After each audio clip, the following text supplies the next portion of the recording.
Hello students, welcome to my channel Gyan Ganga. Students, स्वागत है आपका हमारे चैनल ज्ञान गंगा पर।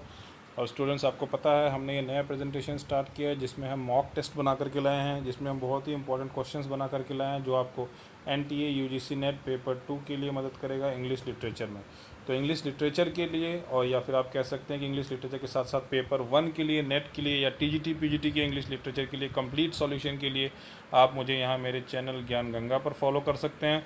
और आप मुझे अनअकैडमी लर्निंग ऐप पर भी फॉलो कर सकते हैं, जहाँ पर मेरे पास बहुत सारे लर्नर्स हैं, जहाँ मेरे बहुत सारे कोर्सेज़ हैं।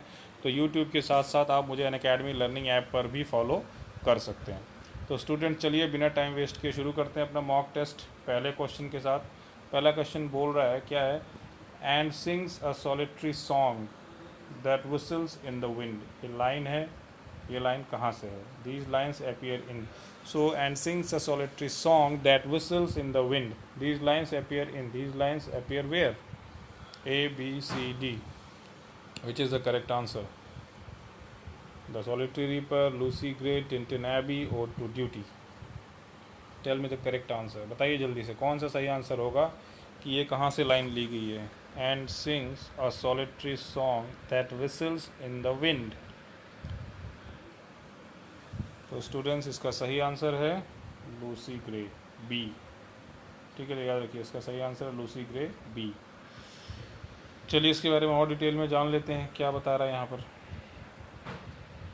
बोल रहा है कि these are the concluding lines. ये मतलब कंक्लूडिंग लाइन से, ख़त्म होने वाली लाइन से, लास्ट लाइन से पोएम की, लूसी ग्रे, जो कि रिटन है विलियम वर्ड्सवर्थ के द्वारा। तो ये कंक्लूडिंग लाइन्स है, यानी कि पोएम ख़त्म होती है इन्हीं लाइन्स के साथ।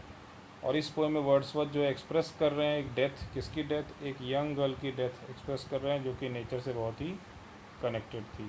ठीक है,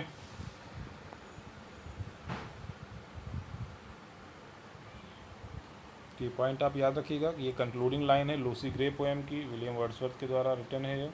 सो Lucy Gray poem is written by William Wordsworth. और इसमें हो क्या रहा है? It also poetically represents the theme of solitude. तो किसका थीम यहाँ पर रिप्रेजेंट कर रही है? कहीं ना कहीं थीम ऑफ सॉलिट्यूड को भी रिप्रेजेंट कर रही है। तो याद रखना है कि ये पोइटिकली थीम ऑफ सॉलिट्यूड को भी रिप्रेजेंट कर रही है। इसके बाद बता रहा है कि लूसी ग्रे भाई कब पब्लिश हुई थी? Lucy Grey was first published in volume 2 of the 1800 edition of lyrical ballads. तो याद रखिएगा, लूसी ग्रे लिरिकल बैलेड्स में पब्लिश हुई, वॉल्यूम 2 ऑफ द 1800 एडिशन। ये पॉइंट्स आपको सारे याद रखना है। यहाँ से देखिए क्वेश्चंस बनते हैं। क्वेश्चन के बाद स्टूडेंट, जो भी हम एक्सप्लेनेशन पार्ट कर रहे हैं ना, इसी एक्सप्लेनेशन पार्ट में से बहुत सारे क्वेश्चंस आपके लिए बन जाएंगे। ठीक है, तो लूसी ग्रे कहाँ पब्लिश हुई? वॉल्यूम 2 में 1800 के एडिशन ऑफ लिरिकल बैलेड में। ठीक, और ये कहाँ से इंस्पायर हुई थी? ये इंस्पायर हुई थी एक इंसिडेंट से, जब Wordsworth was being surrounded by snow, है ना। ये एक इंसिडेंट है when Wordsworth was being surrounded by snow and his sister, his होना चाहिए, his sisters memory of real incident. इनकी सिस्टर की कुछ मेमोरी थी, कुछ एक रियल इंसिडेंट की, जो कि हुआ था कहाँ पे? हैलीफैक्स में। तो इसी के ऊपर बेस करके पूरा ये इन्होंने पोएम लूसी ग्रे बनाया है, और ये लिखी गई थी 1799 में। So it was written in,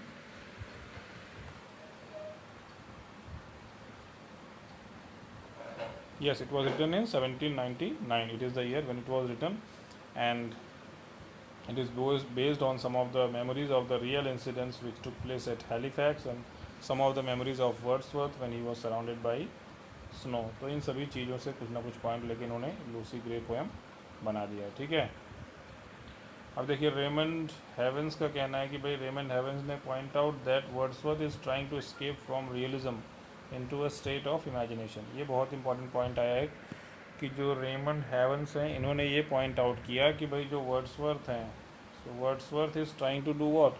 so Wordsworth is trying to escape from realism. Wordsworth is trying to escape from realism into a state of imagination. तो ये सारी बात इन्होंने यहाँ पे दी पूरी। देखिए इतने सारे पॉइंट्स हमने डिस्कस किए ना स्टूडेंट्स, यहाँ से देखिए क्वेश्चन बन सकते हैं, यहाँ से आपके 4-5 क्वेश्चन बना सकते हैं ये लोग। तो यानी कि एक क्वेश्चन पढ़ के हम कई क्वेश्चंस तैयार कर रहे हैं। लूसी ग्रे से संबंधित पूरा हमने डिस्कस कर लिया, काफ़ी चीज़ें। नेक्स्ट क्वेश्चन आ गया आपके स्क्रीन पर स्टूडेंट्स, ये है बताइए, who wrote Ode to the waste Wind? ये Ode to the west wind किसने लिखा है? जल्दी से बताइए, बहुत ही आसान क्वेश्चन है ये। Who wrote Ode to the waste Wind? तो odd to the waste Wind जो है ये किसने लिखा?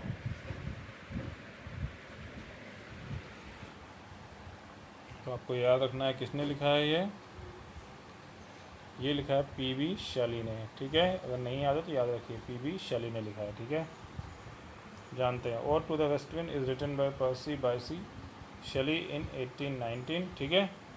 ये रिवॉल्व करती है किसके थीम के around? Theme of role played by poet in political reformation, revolution and change. मतलब पोएट क्या रोल प्ले करता है पॉलिटिकल रिफॉर्मेशन, रिवोल्यूशन और चेंज में, इसके अराउंड ये रिवॉल्व करती है। तो odd to the waste wind याद रखिएगा।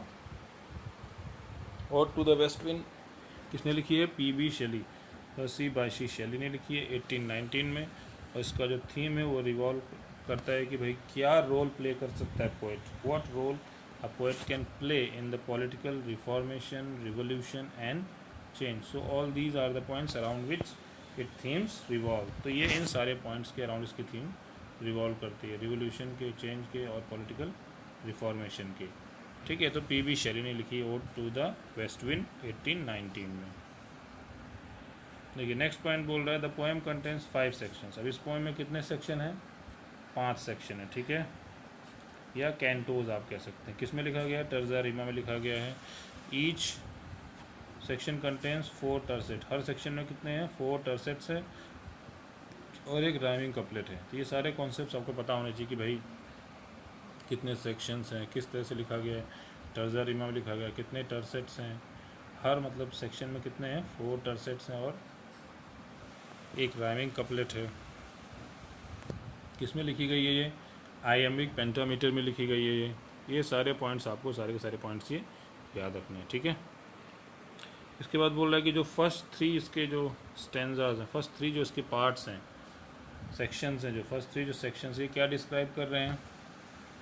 ये डिस्क्राइब कर रहे हैं इफ़ेक्ट ऑफ विंड, कि भाई विंड का क्या इफ़ेक्ट है। तो effect of wind on earth, air and ocean, ठीक है। तो अर्थ, एयर एंड ओशन, इनके ऊपर क्या इफ़ेक्ट है विंड का, इसके बारे में ये डिस्क्राइब कर रहे हैं फर्स्ट 3 सेक्शन में, पहले 3 सेक्शन में, ठीक है। और लास्ट 2 सेक्शन में क्या हो रहा है? पोएट जो है डायरेक्टली मतलब टॉक कर रहा है विंड से और कह रहा है, पूछ रहा है कि मुझे उठाओ और अपने साथ ले चलो, अपना कंपेनियन, अपना सहयोगी बना लो, अपना साथी बना लो। तो लास्ट 2 सेक्शन में जो है पोएट डायरेक्टली विंड से टॉक कर रहा है, ठीक है। और फर्स्ट 3 में क्या हो रहा है? डिस्क्राइब कर रही है कि विंड का क्या इफ़ेक्ट है, किसके ऊपर? अर्थ के ऊपर, एयर के ऊपर और ओशन के ऊपर। तो विंड का क्या इफ़ेक्ट है अर्थ के ऊपर, एयर के ऊपर और ओशन के ऊपर, ये फर्स्ट 3 में डिस्क्राइब्ड है। और लास्ट 2 में पोएट डायरेक्टली टॉक कर रहा है विंड से, ठीक है। ये हो गया हमारा क्वेश्चन। नेक्स्ट क्वेश्चन आ गया हमारे सामने, who wrote works with nautical setting? Nautical setting से संबंधित वर्क किसने लिखा है? अब बताइए नॉटिकल सेटिंग क्या होता है? नॉटिकल सेटिंग वो होता है जहाँ शिप, जहाज है ना, समुद्र, इस तरह की चीज़ें, सेलिंग, इस तरह की चीज़ें जहाँ संबंधित हो। तो बताइए कौन है वो, कौन लिखता है? D.H. Lawrence, Thomas Dekker, Joseph Conrad, Wallace Stevens. तो कौन है इसमें से जो नॉटिकल सेटिंग के वर्क्स ज़्यादातर लिखता है? जल्दी से बताइए। तो he wrote works with nautical setting. तो कौन है स्टूडेंट जो नॉटिकल सेटिंग के वर्क्स लिखता है? जी हाँ, वो हैं जोसेफ कॉनरेड, याद रखिएगा सी, जोसेफ कॉनरेड, ठीक है। तो ये हमारे एक राइटर हैं जो नॉटिकल सेटिंग के वर्क लिखते हैं। तो बोल रहा है Joseph Conrad road many novels and stories with nautical setting, ठीक है। ये आपको याद रखना है कि जोसेफ कॉनरेड हैं जिन्होंने बहुत सारे नॉवेल्स और बहुत सारी स्टोरीज लिखी हैं जो कि नॉटिकल सेटिंग पर बेस्ड हैं, और इनको कंसिडर किया जाता है great novelist, polish British writer हैं जो अर्ली मॉडर्निस्ट कंसिडर किए जाते हैं, ठीक है। तो जोसेफ कॉनरेड का नाम याद रखिएगा, बहुत इंपॉर्टेंट है। अब बोल रहा है कि जो कॉनरेड के वर्क है वो क्या डिपिक्ट करते हैं? कॉनरेड के वर्क डिपिक्ट करते हैं यूरोपियन इम्पीरियलिज्म और कॉलोनियलिज्म, ये दोनों चीज़ें डिपिक्ट करते हैं कॉनरेड के वर्क। तो ये बहुत ही इंपॉर्टेंट पॉइंट जो हमें याद रखना है कि जो कॉनरेड के वर्क्स हैं वो डिपिक्ट करते हैं यूरोपियन इम्पीरियलिज्म और कॉलोनियलिज्म, ठीक है। और इनके जो कैरेक्टर्स होते हैं वो कैसे होते हैं, एंटी हीरोइक कैरेक्टर्स होते हैं। ये भी आपको याद रखना है कि जोसेफ कॉनरैड के जो कैरेक्टर्स होते हैं वो एंटी हीरोइक भी होते हैं। ठीक, तो ये सारे पॉइंट्स आपको याद रखने हैं। चलिए नेक्स्ट क्वेश्चन आ गया, who is pre eminent of metaphysical poets. Metaphysical poets में प्री एमिनेंट कौन है? प्री एमिनेंट मतलब थोड़ा अलग, थोड़ा हट के, थोड़ा खास, थोड़ा डिफरेंट।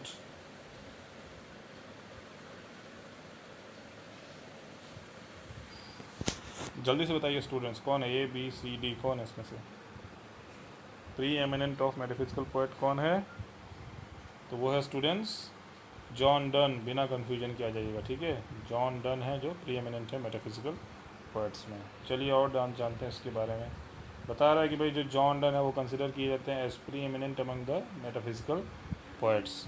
और ये टर्म जो मेटाफिजिकल पोएट है किसने कॉइन किया था? क्रिटिक सैमुअल जॉनसन ने, याद रखिएगा। तो मेटाफिजिकल पोएट जो टर्म है ये किसने कॉइन किया? क्रिटिक सैमुअल जॉनसन ने। क्या रिप्रेजेंट करता है ये मेटाफिजिकल पोएट? ये रिप्रेजेंट करता है एक group of 17th century poets को, जिसके वर्क में क्या डिपिक्ट होता है? Use of conceits.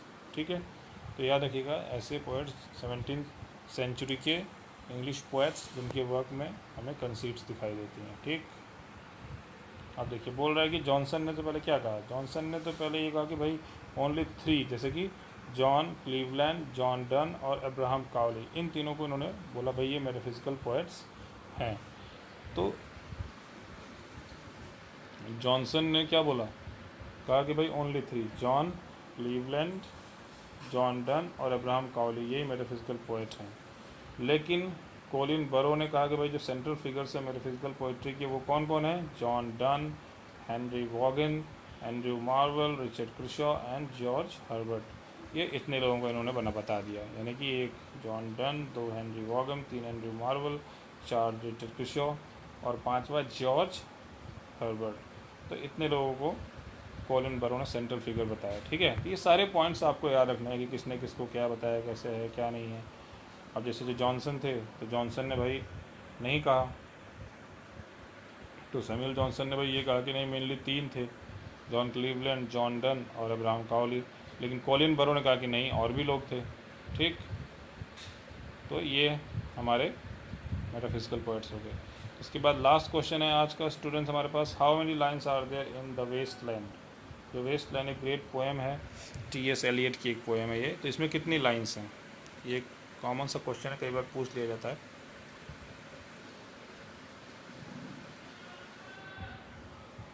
जल्दी बताइए, ABCD क्या होगा?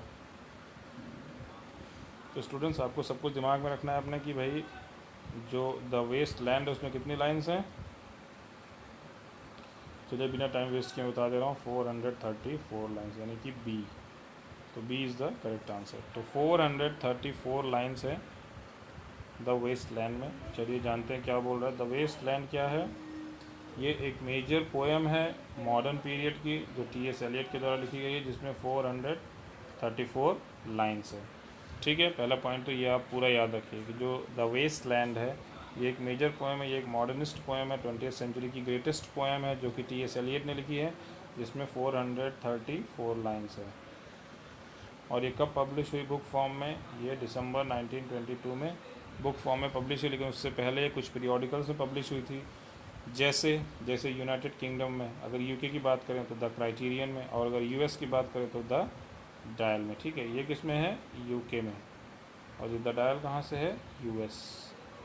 ठीक है, तो यूके में, द क्राइटेरियन में और यूएस में द डायल में, इन सब में ये पब्लिश हुई थी, मतलब पार्ट में। ठीक है, मतलब ये अर्लियर ऐसे पब्लिश हो गई थी इन पीरियोडिकल्स में, लेकिन बुक फॉर्म में जो पब्लिश हुई वो दिसंबर 1922 में बुक फॉर्म में पब्लिश हुई थी, द वेस्ट लैंड। ठीक है, तो स्टूडेंट्स इस तरह से हमने ये इम्पॉर्टेंट 5 क्वेश्चंस डिस्कस कर लिए हैं।